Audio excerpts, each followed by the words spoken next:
Tasty tasty సారాకుల బెసార్ ఎలా చేయాలో చూసేద్దాం. దానికోసం ముందుగా మినపగుడ్లను నానపెట్టుకొని చక్కగా రుబ్బుకోవాలి.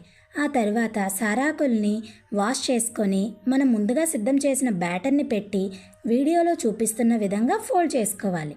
మనం ఇడ్లీ ఎలా అయితే స్టీమ్ చేస్తామో వీటిని కూడా సేమ్ అలానే స్టీమ్ చేసుకోవాలి. అవి చల్లారినాక చిన్న పీసెస్గా కట్ చేసుకోవాలి. ఆ తర్వాత దీంట్లో గ్రేవీ కోసం ఆనియన్స్, రెడ్ చిల్లీ, జీలకర్ర పేస్ట్ చేసుకోవాలి. తర్వాత స్టవ్ పైన పాన్ పెట్టి ఆయిల్ వేసి పోపు దినుసులు, మసాలా, అలాగే పులుపు కోసం 3 మామిడరుగులు మరియు కొంచెం వాటర్, చిటికెడు పసుపు, మీ రుచికి సరిపడా ఉప్పు వేసుకొని ఒక 10 నిమిషాలు బాయిల్ అవనివ్వాలి.